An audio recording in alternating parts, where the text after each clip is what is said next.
kung ganito ang pamantayan natin, edi buksan na natin lahat ng bank records natin. Lahat na. Tayong lahat ay buksan na natin. Lahat.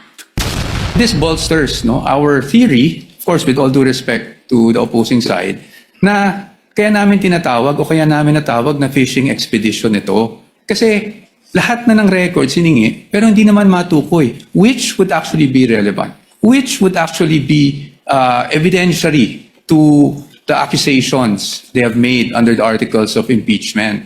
So, pero dito, hinihingi natin 20 years worth of records. And then, paano po yun? I'd like to start this discussion with a question that hopefully will allow our kababayans who are watching, listening, to understand the situation. Of course, I pose it also to the parties. If the government had in mind that there's a business, and of course, a particular businessman or businesswoman who is violating a lot of laws pertaining to the operation of their business, be it customs law, BIR, regulations, can they just proceed and pwede ba silang basta na lang mag-request ng dokumento o mag-file ng kaso na requiring the businessman and the corporation to produce those documents? Pwede ba? So yun ang pag-isipan natin, no? Kasi yun ang tanong eh. Similarly, ginagawan ko lang ng ibang analogy para maintindihan mga kababayan natin. So this is the essence, dear colleagues, parties, of the principle of due process. This is ingrained in our Constitution. Totoo po na may karapatan ang gobyerno at obligasyon ng gobyernong patakbuhin ng maayos ang gobyerno. But it's always with due respect to the rights of every individual Filipino. That is the right to life, liberty, and property. So bago mo sagasaan yung right to life, liberty, and property, siguraduhin mo lang na may basihan ka. Yun lang naman ang sabi. So of course ako, gusto ko talaga na maayos ang patakbo ng gobyerno para if somebody's life is also in danger, then government has to step up and prevent somebody's liberty. Kasi nga, sinasagasaan niya yung life and liberty ng ibang tao. So it's a balance. No? I think we can all agree it's a balance. So I want to go straight into a landmark case and I will ask both parties for their legal opinions on it kasi it is a legal proceeding. Pero gawin nyo lang simple para hindi masyado complicated para sa mga nakikinig sa atin. So in the landmark case of Stonehill versus Diokno, 1967 pa po to, karamihan ng mga lawyers hindi pa pinapanganak. The importance of due process was highlighted and the Supreme Court discussed 2 points. General warrants are void. Sabi ng Supreme Court, a warrant must be issued on probable cause for one specific offense and must particularly describe the thing being seized. So kailangan particular ang description dun sa warrant. Warrants that leave it to the discretion of the officers serving them to decide what to seize or general warrants are outlawed by the Constitution because they place the sanctity of the home and privacy at the mercy of prosecutors. So sinabi dito na kailangan specific. Take note warrant ito ha. So naman ang pinag-uusapan natin. Alam ko po yun. Pero I'm pointing it out kasi ang magiging tanong ko later on is kung relevant ito sa kaso. Okay? The other principle that was established in Stonehill versus Diokno was the exclusionary rule. Evidence obtained through an unconstitutional search is inadmissible for any purpose in any proceeding. Ito po yung tinatawag na the fruit of the poison tree. Pag nakuha mo yung information dun sa bawal na paraan, kung ano yung information mo, bawal ipakita yon. And this is where I need to get guidance from the presiding officer. If I'm allowed, I don't have to name names, to share the discussion that we had in caucus para lang mabanggit ko na ito yung mga provisions of law na napag-usapan. Am I allowed to do that? Would you like me to approach you? Please let me know because I will abide. Basically, because ang nangyari is we had our own discussion and I want to mention the provisions of law that we discussed. I don't have to mention names.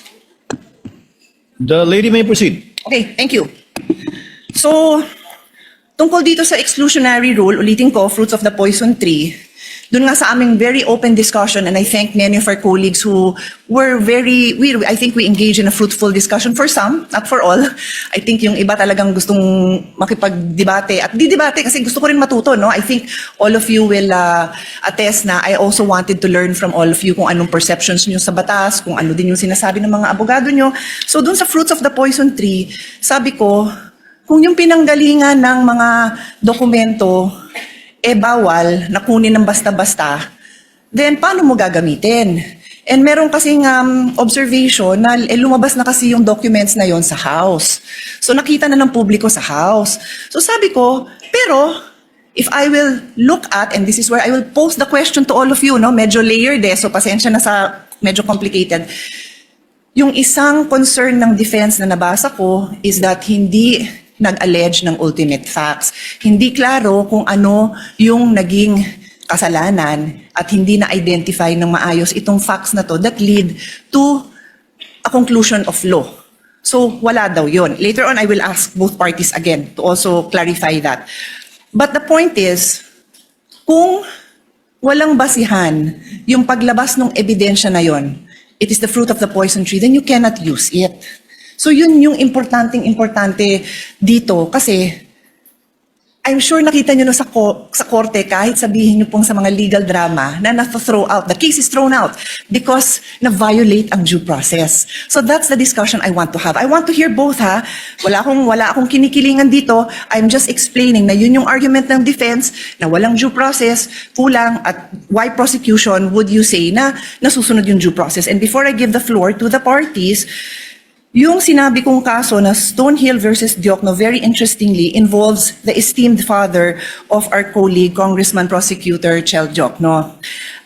In the case of Stonehill versus Diokno, the father of Congressman Diokno was the Secretary of Justice. And in this case, the government, through the Secretary and other prosecutors, suspected that Harry Stonehill and his associates and several corporations that they controlled were violating central bank laws, tariff and customs laws, Internal Revenue Code, and the Revised Penal Code. So nag-request sila ng issuance of search warrant. At ang gusto nilang tingnan is books of accounts, financial records, vouchers, receipts, ledgers, etc., and other documents showing all the business transactions.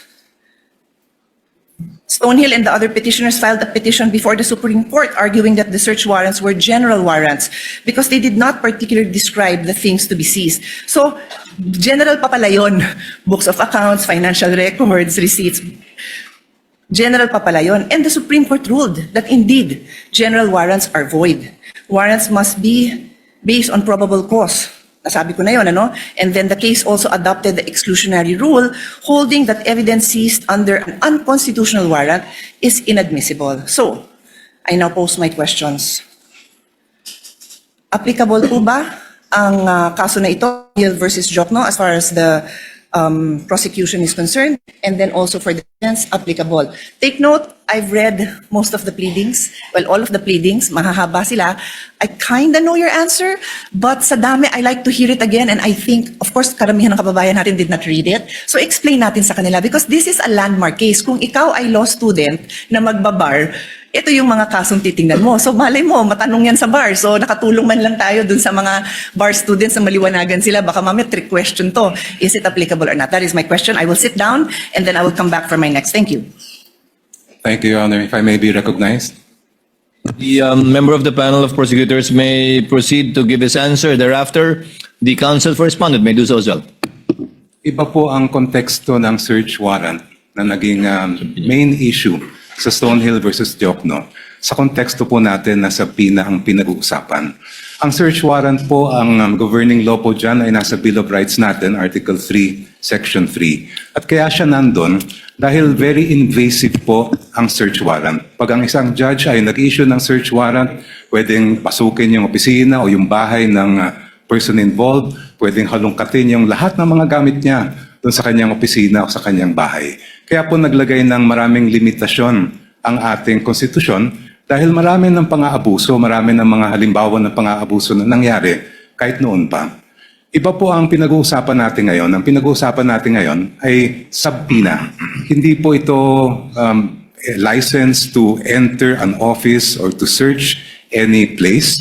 Ito po ay mismong humihiling lang ng mga dokumentong nakasulat sa loob ng subpoena. Therefore, the contexts are very different. When we speak of a search warrant, I do agree there should be very specific limitations on how that warrant can be enforced. Pagdating naman po sa subpoena, meron din po yan, but that is not governed by the Constitution. It's governed by Rule 21 of the Rules of Civil Procedure, which basically provide that for a subpoena to be valid, it must be relevant and it must be definite. Ibig po sa relevance ay may kinalaman o may kaugnayan yan sa mga kailangan patunayan ng mga facts. At pagdating naman sa definiteness ay klaro kung anong mga iba't ibang dokumento ang hinihingi. In our case, we respectfully submit, Your Honors, that we have met both the standards of relevance and materiality. The BIR records, the bank records, and the records of the Anti-Money Laundering Council are relevant to the facts in issue pertaining to the charges of unexplained wealth. Hindi po natin malalaman kung talagang merong unexplained wealth ang Vice President kung hindi natin mabubuksan yung kanyang mga bank records, kung hindi rin natin makikita at mailalatag ang anti-money laundering at BIR records po nila. And insofar as definiteness is concerned, we have specified the particular documents that we are requesting, and we have included as well an explanation of why those are important. Kaya sa aming pananaw po ay we have satisfied the requirements for a subpoena do Sesteco. Thank you. Mr. Presiding Officer, before we recognize the defense, just a quick follow-up question. Hindi ko may lapit eh. Bigyan ko ng time na bulungan muna siya ng kasama. I'm sorry. Okay na kayo? No, it's okay. Senator Judge Pia, would you like the counsel for respondent to answer? Not yet, Mr. Not yet. My Okay. request was if Okay. I'll just ask a follow-up question. You may proceed, Thank ma'am. you. Thank you for that. I appreciate His Honor's response. May I simply point out, and again, please give me your explanation. Tama ho yung pagkabanggit nyo na yung nature ng search warrant very invasionary, di ba? Because it requires that pasukin yung bahay, halubhugin yung gamit. Pero hindi kaya invasive din yung paghalubhog ng records? Is that not extremely parallel? I mean, is it not very similar in the sense that what is being questioned now are the very essence of somebody's savings, earnings? So, which we have to agree. I think there's no doubt that that is protected, but in fact, His Honor is saying that it would fall under the police power.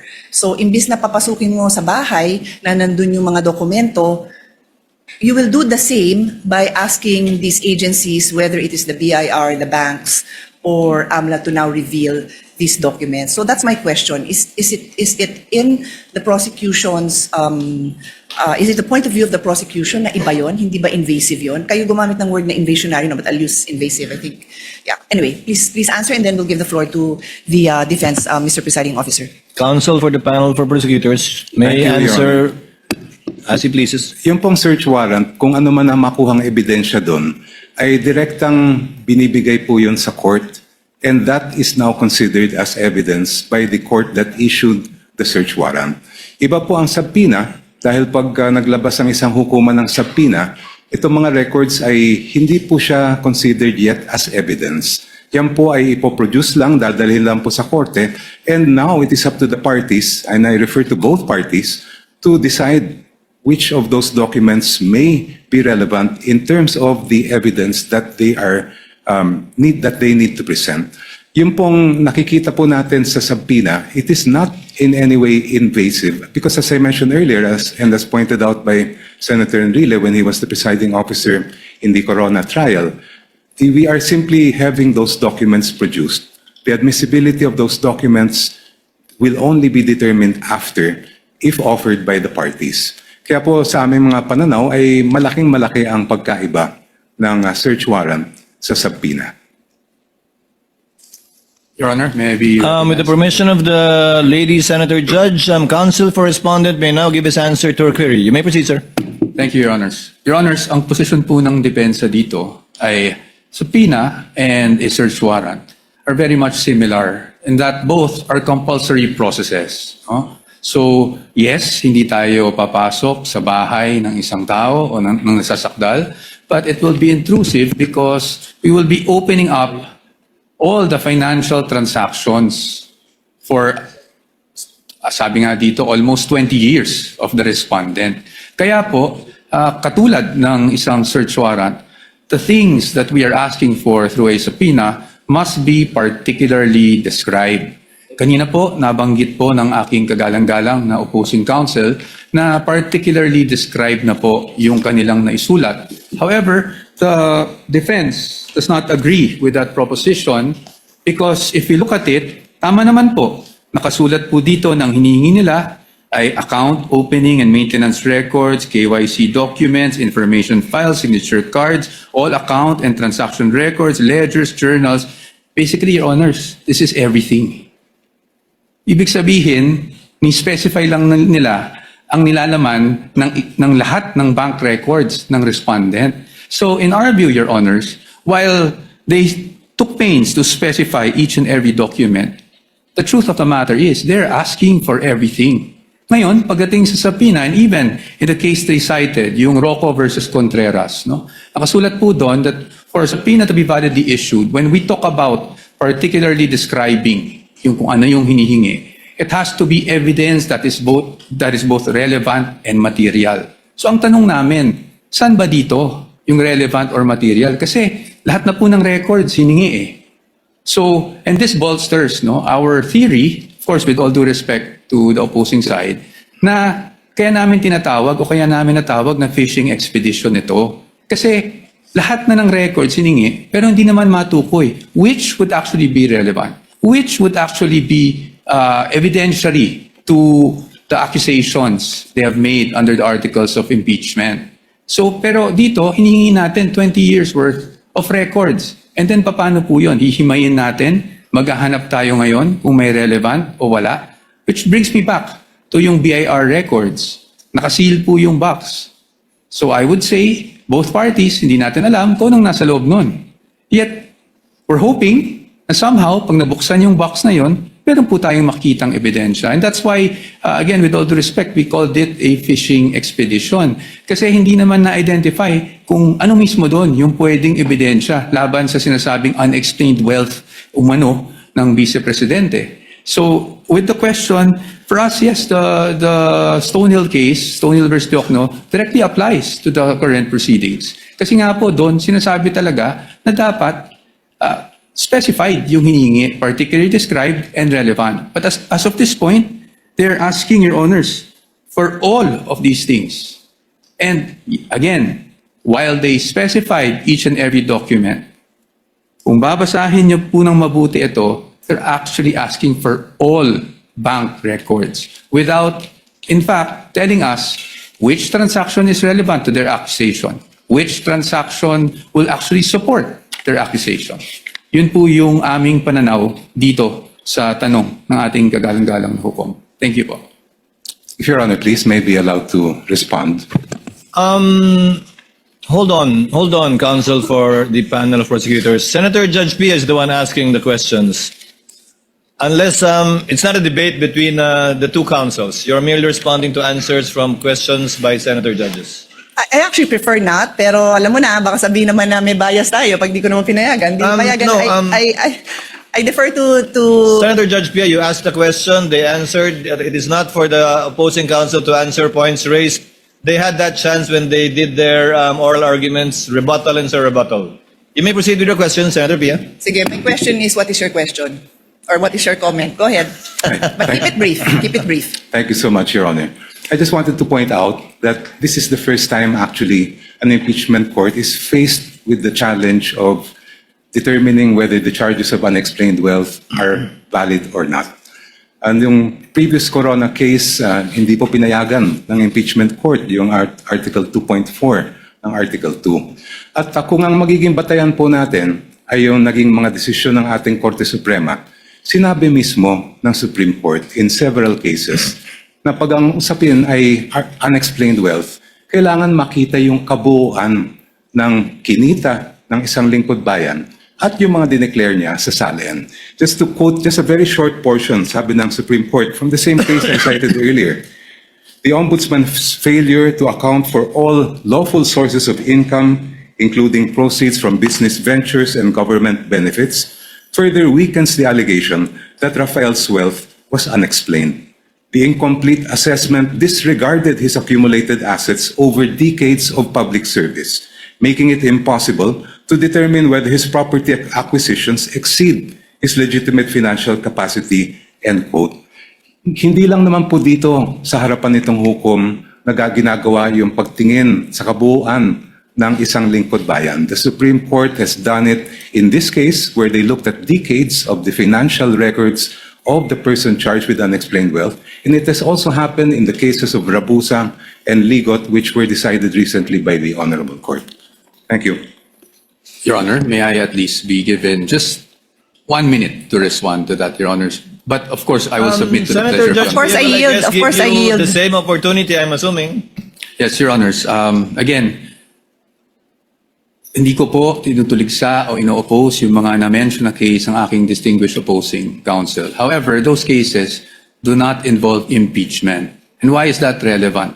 Because in impeachment, as we have said, merong allegation ng unexplained wealth pero wala naman pong nakasuporta ng mga documents para makita natin ano ba yung basis na naging aligasyon. Pangalawa po, again in impeachment, according to the case of Duterte versus House of Representatives, meron po tayong tinitingnan kung ano ba talaga ang impeachable offense. At yun po ay again, offenses or acts or omissions committed while the public officer is occupying the impeachable office and in relation to such office. That enough, Your Honors, is very clear under the decision. That is all, Your Honors. Thank you, Counsel for Respondent. Senator Judge Pia, may proceed.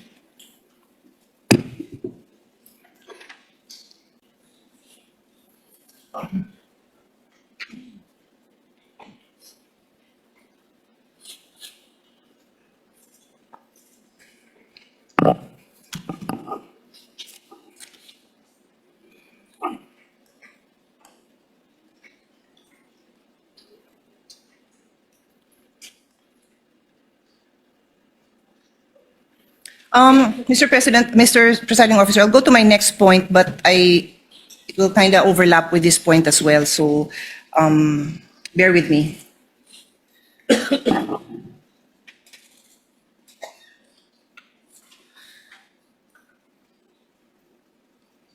My next point, Mr. Presiding Officer and parties, is still on due process. This is the requirement that every pleading must allege ultimate facts and must not contain conclusions of law. So again, I'll start with an example.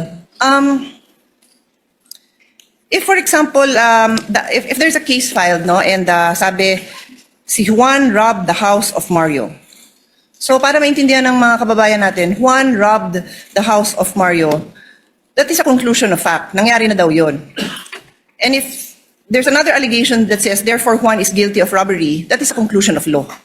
So, again, I try my best not to be technical. I would have wanted to be a teacher, if not a lawyer, so I do like to be able to explain things well. So, ang hinahanap dito is, bakit mo, gusto mong patunayan yung facts mo? Yun yung kailangan sa ultimate facts. Kailangan mo patunayan, bakit mo sinasabing Juan robbed the house of Mario? Di sasabihin mo, ang ultimate fact dyan example is, si Juan ay nakita dun sa vicinity ng bahay ni Mario.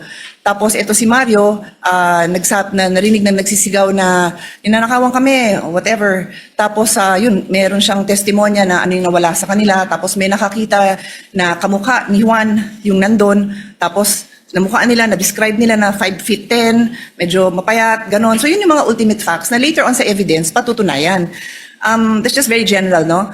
And then later on, para nga mapatunayan yung robbery, i-allege ngayon yung elements of the crime that constitute robbery.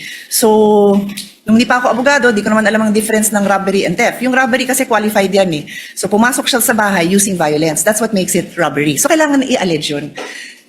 Sorry to be a bit technical. Alam kong yan ang phrase of the day. Let's not be technical. Phrase of the week, phrase of the month. But we have to be able to explain these things in a way that people understand without forgetting that these are rights of the defense and rights of the person who is being tried here, and kailangan maliwanag yung ating mga accusations. So, my question now goes to both the prosecution and the defense.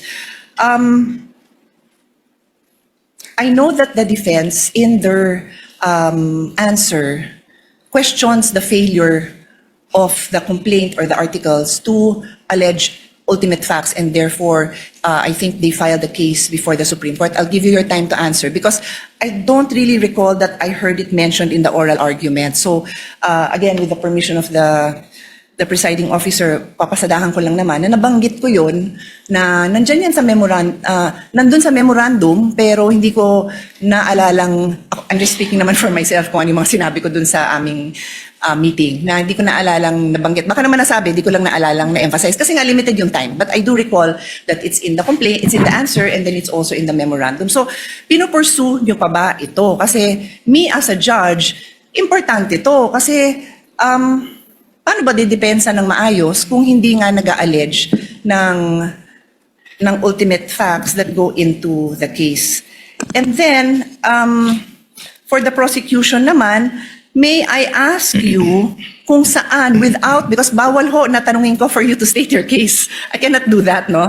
But what I'm asking is if you can point out sa inyong articles kung saan doon yung allegations of ultimate facts. Kasi public document naman yan eh. Para lang maaral ko, naasan dyan yung allegations nyo of ultimate facts. And this is where, before I pass on the floor to the parties to answer, I want to go into the principle of fishing expedition. Nagkataon na I came across the trial that we had for former Chief Justice Corona, and lumabas yung issue na yon. Sabi ko, eksakto ito yung pinag-aaralan natin for today. Yung fishing expedition, and no less than the defense had to explain it in Filipino kasi sabi, baka hindi alam yung ibig sabihin ng fishing expedition, pangingisda ba daw yun? Parang hindi naman daw yun yung translation, no? Pero ito yung naghahagilap ka ng ebidensya kasi wala kang ebidensya. So, I'll go back to a case and sama niyo to sa response nyo.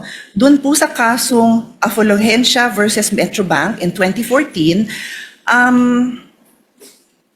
humingi dito ang petitioner ng motion for issuance of subpoena duces tecum ad testificandum at sinabing padala daw ng documents relative to their loan to Metrobank as well as those covering extrajudicial foreclosure. Sabi ng Supreme Court, this is tantamount to building their whole case from the evidence of their opponent. Bawal daw yun. Hindi daw pwede na yung kaso mo, nakabase lang dun sa, sasabihin mo dun sa kabila, labas mo nga lahat ng meron ka dyan. No, your case has to be built. Yung evidence mo has to be there. So I will also ask both parties, is that jurisprudence relevant to this case for the prosecution and then also for the defense? And then let us also include a discussion on why this is or is not a fishing expedition. Yun nga, napaka-importante po kasi ito dahil it is ingrained in a complaint na yung allegations mo ng ultimate facts, mapoprove mo ngayon yun with the evidence. Hindi pwede na wala kang ebidensya, hihingin mo lang ng hihingin by way of subpoena. Clear po yun sa batas. Kaya nga gusto kong ipaliwanag nyo sa akin, educate me why this applies, why this is not a fishing expedition, why the case I cited does not apply, because I assume that's the position of the prosecution. And then for the defense, ano naman po yung position nyo? Salamat. The counsel for respondent will give his answer first with respect to the question of Senator Judge Pia on ultimate facts as well as on fishing expedition. Thereafter, counsel for the panel of prosecutors. You may proceed, sir, when you're ready. Thank you, Your Honor. Dating po doon sa sinasabi namin na lack of ultimate facts. No? Ito po yung nagsimula pa lang doon sa Committee on Justice when the impeachment complaints were filed.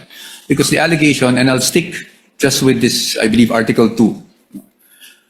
Pagdating po kasi doon, there was an allegation of unexplained wealth.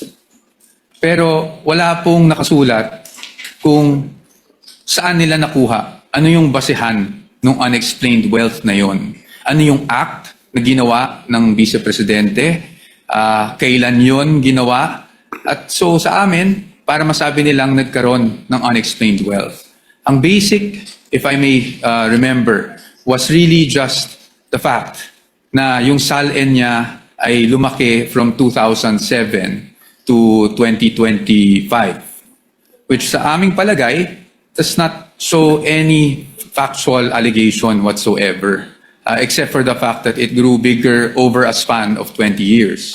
Pangalawa, wala rin pong naka-attach, which I mentioned in the oral arguments last week, na kahit anong ebidensya or kahit supporting document man lang, huwag na nating tawaging ebidensya. Supporting document that will support any allegation whatsoever of unexplained wealth.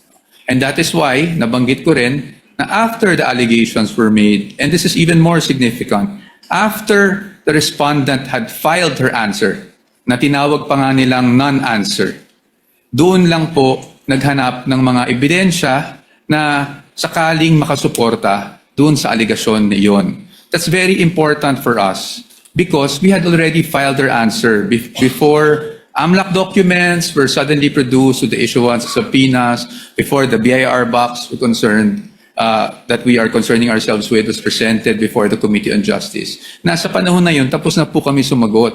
In fact, when they were saying that it was a non-answer, to be very candid with everyone, we wanted to say because it was a non-complaint. Kasi walang ultimate facts na naka-allege for us to even answer. Now, before this honorable court, I do recall that in our answer, we also took pains to discuss the lack of ultimate facts and also what we feel were violations of due process before the Committee on Justice, or at least with the proceedings that were conducted before the Committee on Justice. And that is also why we have a pending motion for exclusion na ikinalakip namin dun sa answer precisely because we were objecting to the fact that these pieces of evidence were produced after we had already filed our answer. Now, on the fishing expedition, I think on the fishing expedition, Your Honors, our main point is this. Even if we read the twin requests for subpoenas, ulit-ulit po, nakasulat po doon, because this may show context, because this may show, prove something. At para sa atin, this only shows, and at least, again, on the part of the defense, this is somewhat already an admission na hindi pa nga nila alam kung ano mismo doon sa mga hinihingi nila ang pwedeng sumuporta sa mga aligasyon na unexplained wealth. And that's why, if you read the entire request, it uses the word may several times, and it even says in one paragraph, I think it's 3.24, but I might be mistaken, that at least with the request for, with their memorandum, rather, in their memorandum, nakasulat po doon that this does not assume wrongdoing, but they want those documents nonetheless to see if something there will actually help support their allegations. That is why we are calling it a fishing expedition. Dahil in Tagalog, para po maintindihan, sa aming pananaw, sa dami ng hinihing dokumento, para po itong nagtatapon po tayo sa dagat ng isang napakalaking lambat at umaasa tayo na kahit papano may mabingwit kahit isang pirasong ebidensya. Maraming salamat po.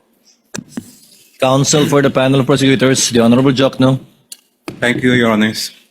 The question propounded to this representation first is, what are the ultimate facts alleged in the articles of impeachment? Yun po ay nakasaad sa page 7 of the articles. And if I may be allowed to just read them briefly. You may do so, Counsel. Thank you, Your Honor. Respondent Vice President Sara Z. Duterte committed culpable violation of the Constitution and betrayed the public trust when she, A, amassed unexplained wealth manifestly disproportionate to her lawful income and earnings during her incumbency as a public official. B, failed to fully and truthfully disclose all her and her spouse's assets, liabilities, and net worth in her statement of assets, liabilities, and net worth, including in her salance for the years 2022, 2023, and 2024.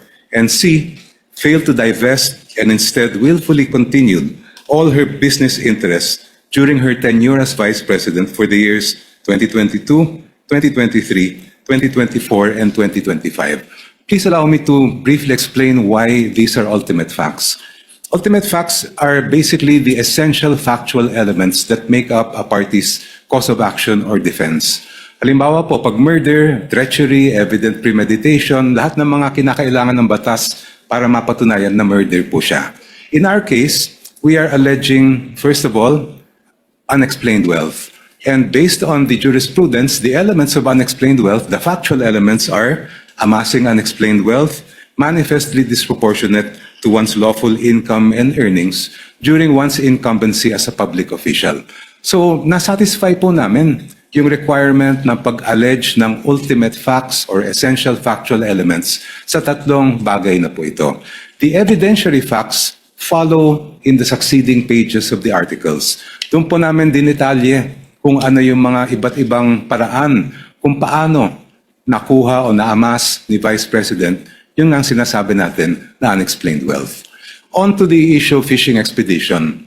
Yung pong fishing expedition po ay halimbawa may sabpina na baka sakali meron tayong makita.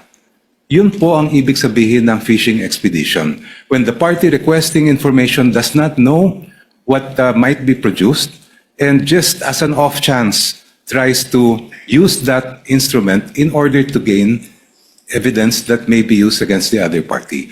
Dito po, malaki ang pagkaiba ng sitwasyon. Maalala po ninyo, during the hearings before the Committee on Justice, the Executive Director of the Anti-Money Laundering Council testified and produced documents showing that from 2007 up to the present, 6.7 billion pesos ang dumaan po sa account ni Vice President Sara Duterte. On that basis, and if we go deeper into that report, it says that during the period from 2007 to 2013, during the time that she served as mayor and vice mayor, umabot po sa halos o lampas 3 bilyong piso ang dumaan sa kanyang mga accounts. So may basehan po tayo para ipalabas ang bank records. We are not just guessing that there is something there because the AMLA itself has confirmed that there were covered and suspicious transaction reports submitted to them in those amounts that I mentioned. Malayo po ang fishing expedition sa ginagawa ng prosecution dito po. If we had no basis at all, if we did not know what was in the AMLA reports, ayun po, maaring sabihin na fishing expedition. But in this particular case, we know because these are matters of record presented before the Committee on Justice. Second po, ang fishing expedition, maaring magamit yan sa ibang mga alegasyon tulad ng baka meron kang hindi na-declare sa iyong SALN. But when it comes to issues of unexplained wealth, it's very clear. The decisions of the court are very clear. To know whether a government official has amassed unexplained wealth, we must look at the entire incumbency of that official. Starting from day one, we look at their SALN, we look at all the income that he or she has earned, both lawful and not. And from there, we make a determination whether there was unexplained wealth or not. For these reasons, Your Honors, the fishing expedition argument, in our view, is totally untenable. Senator Judge Pia, do you have further questions?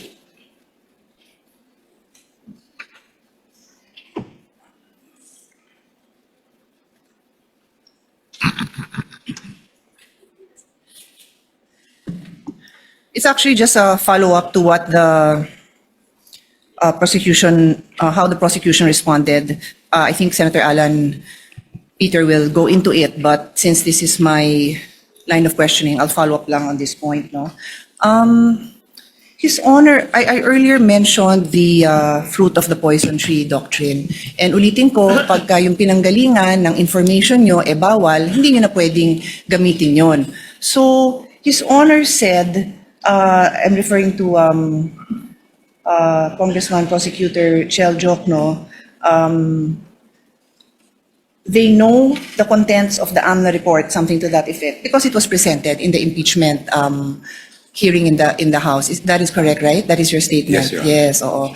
And I asked my question, and again, I will give both parties the opportunity to respond. Ano yung basihan na i-reveal ng AMLC and their representatives sa inyo in the impeachment hearing in the House? Because ang nakasaad sa law, I don't even want to use my understanding of the law because it's what is read in the law. And I won't take up the time of this court na isa-isahin ko yun, pero nakasulat doon na confidential ito. So, ano yung basis na mailabas yun doon sa impeachment court? Because, and since the presiding officer has given me the permission to share in general the discussion in our caucus last week, isa dun sa napag-usapan namin precisely was yung information na lumabas doon, kung yan ay walang basihan na ilabas, walang legal basis na ilabas yung information, hindi yan pwedeng idugtong dun sa mga allegations na meron kayo. So that's my question. During our caucus, isa din sa lumabas na discussion, pero allowed ang AMLC and the specific officers to share that information. But the specific provision of the law, and please, both councils, please respond, please elaborate on how this supports or does not support your case. A specific provision dun sa batas, yung sharing of information na yon, sabi, oy, kayo AMLC Council, mag-develop kayo ng rules kung paano kayo makakapag-properly share sa agencies. I believe, and again, you feel free to elaborate on this or correct me, that's referring to the bank institutions, the AMLC hierarchy, and the agencies they deal with, not in court, because ulitin ko, nakasulat doon, confidential. So, I will leave this here, that if it is confidential, it does not allow that this be divulged in the manner it was divulged, then how do you use that? Because that is precisely the doctrine of the fruit of the poison tree. Please take your time to tell us why that information is not the fruit of the poison tree, and obviously for the side of the defense, they will tell us why they believe that it is the product of the fruit of the poison tree. Thank you, Mr. President. Counsel for the panel of prosecutors will please respond. Your Honor, Section 8A of the Anti-Money Laundering Law is really intended to prohibit or prevent leaks by officials of the Anti-Money Laundering Council. But it was never intended to prevent subpoenas coming from courts, including the impeachment court.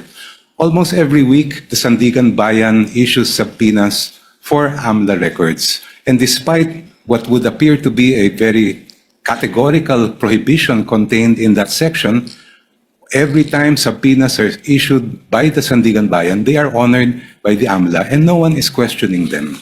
Ganun din po itong impeachment court. The subpoena issued by this impeachment court is for the purpose of determining accountability based on the power that is expressly given by the Constitution. Ang amin pong paniwala is that confidentiality cannot trump accountability. Thank you. Counsel for respondent, may Thank you. reply. Thank you, Your Honor. I cannot verify if indeed the Sandigan Bayan, as mentioned by opposing counsel, issues subpoenas against AMLA every week. So that I will not comment on because I cannot verify that. What is clear to us, Your Honors, as we have demonstrated last week, is that 8A is an absolute prohibition. And again, this was the latest amendment of the law back in 2021. And for us, Your Honors, that is why when this was presented, the House Committee on Justice, we had our objections to such matter. And in fact, Your Honors, it is a subject of our petition, the Supreme Court, and aside from that, a subject of our motion for exclusion before this Honorable Court. Ngayon po, sa atin, talagang yung tinutumbok natin is it is in fact within the fruit of the poisonous tree. In fact, I'm surprised, Your Honors, because, Your Honors, na nabanggit na rin po ng aking distinguished opposing counsel na nakita na nila, may records na sila. In fact, if I'm not mistaken, it was also attached to the articles of impeachment. So kung meron na pala, bakit pa nila pinapasapina ngayon sa impeachment court? Is it because, I don't want to speculate, maybe I just won't go there. But ang sa akin lang po is, we have questioned this all throughout. No? Why? Because to us, unang-una, bawal siya. Pangalawa, hindi siya relevant. Bakit hindi siya relevant? Your Honors, transactions do not equate to wealth. Transactions do not equate to net worth, especially if tinatali natin siya sa SALN. Because transactions happen over the course of the year, and in this case, years. Well, when you talk about SALN, we talk about net worth on a specific date in time, which is December 31 of every year. So sa atin po, ang aming pananaw dito ay hindi po relevant at hindi po, it will not directly show anything about wealth. Kasi, again, AMLAC transactions do not equate to net worth of a certain person. And that is why, Your Honors, we have opposed this. And we have opposed this since the time it was being presented at the House level. Thank you, Your Honors. Just for the record and for the information of the senator judges, I'm not sure about the Sandigan Bayan issuing a subpoena every week as well against AMLAC. But I'm well aware, the court is well aware of cases decided by the Supreme Court precisely on subpoenas issued by the Sandigan Bayan vis-a-vis the AMLC. Senator Judge, Kung ganito ang pamantayan natin, edi buksan na natin lahat ng bank records natin. Lahat na. Tayong lahat ay buksan na natin. Lahat. Para mapakita sa taong bayan na wala tayong kinikilingan dito. Ito ay oras na para samantalahin natin ang pagkakataong ito na ipasa yung FOI. Tagapamahalang hukom, patungkol po doon sa nangyaring ruling, nais ko lang po sanang magmanifesto. the gentleman may proceed. Ginoong tagapangulo at mga kasama, matagal ko na pong isinusulong ang freedom of information dahil ito po ay bumagsak sa aking komite. Ito po ay tunay na kailangan natin sapagkat dito po talaga natin mapapatunayan yung sinasabi nating public trust. Pero meron din po kasing napakahalaga yung tinatawag na equal protection of the laws. Sang-ayon po sa Artikulo 3, Section 1 ng ating Konstitusyon, Bill of Rights, ang nagsasabing hindi dapat alisan ng buhay, kalayaan o ari-arian ng sinumang tao ng hindi kaparaanan ng batas. Ni pagkaitan ang sinumang tao ng pantay na pangangalaga ng batas. Ang mga pamantayang ginagamit natin ngayon ay dapat pareho ring ipinatutupad sa lahat ng impeachable officials, anuman ang kanilang pangalan o posisyon. Hindi ko po makakalimutan ang naging pahayag ng dating Senadora Miriam Santiago dito mismo. Siya po ay isang huwes at ginagalang na propesora ng batas. Ang sabi niya, constitutional analysis is a technical field. Ang pagsusuri sa konstitusyon ay hindi isang sining. Isa itong technical na larangan. Hindi po dapat ito ini-interpret ng basta-basta o kailangan may due process. Nung una ko pong narinig kanina na ipaliwanag po ng ating Senator Judge Alan Peter Cayetano, tinanong sa prosecution kung ganito rin ba ang ginawa nila noong may impeachment kay Presidente Bongbong Marcos. Napakalinaw po na ang sagot nila ay hindi naman sila nagtanong. Hindi sila nagsaliksik kung paano ang ginagawa nila ngayon sa pangalawang Pangulo. Ang akin po lamang, makatarungan ba na hindi parehas ang trato natin dito? Dapat sana parehas eh. Kaya po, ang hinihiling ko sa atin, total naman, lahat naman kayo ay sumang-ayon na sa Freedom of Information Bill ko. Hindi pa nga lang nagsasubmit ang House of Representatives. Bakit kung ganito ang pamantayan natin, edi buksan na natin lahat ng bank records natin. Lahat na. Tayong lahat ay buksan na natin. Lahat. Para mapakita sa taong bayan na wala tayong kinikilingan dito. Ito ay oras na para samantalahin natin ang pagkakataong ito na ipasa yung FOI. Kasi kung ganito, na parang meron tayong tinititigan sa tinitingnan, hindi maganda ito para sa taong bayan. Tandaan po natin, pantay-pantay tayo sa harap ng Diyos at ng batas. At hinihingi ko po sa inyo na ilagay sa record ang aking pagtutol sa ruling na ito. Maraming salamat. Paggising sa umaga, tanghali at gabi, nakikita ko ang post niya, ang hapdi. Paano nga ba to? Di ako makatanggi.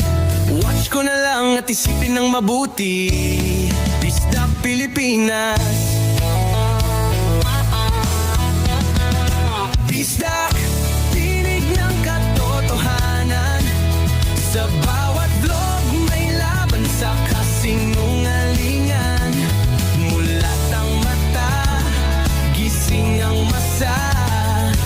Bisdak Pilipinas, para sa bayan, gumigising sa diwa. Sa likod ng kamera, tapang ang dala, walang sinasanto kung mali ang gawa. Hinay-hinay, pero palaban. Boses ng tao sa digital na labanan. Bisdak, tinig ng katotohanan. Sa bawat vlog may laban sa kasinungalingan. Mulat ang mata, gising ang masa. Bisdak Pilipinas, para sa bayan, gumigising sa diwa.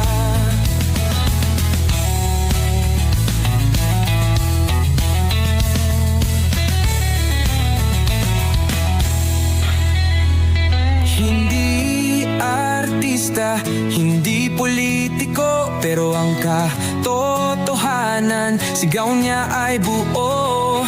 Sa YouTube o Facebook man siya makita, may aral ka pa rin, may uwi sa bawat salita. Bisdak, gising sa katotohanan. Di lang kwento, kundi panawagan. Sa bawat Pilipinong naghahanap ng liwanag. Bisdak Pilipinas, kasama sa pagbangon ng bayan. Bisdak Pilipinas, boses ng masa. Gising ang diwa. Sa vlog mo, may pag-asa.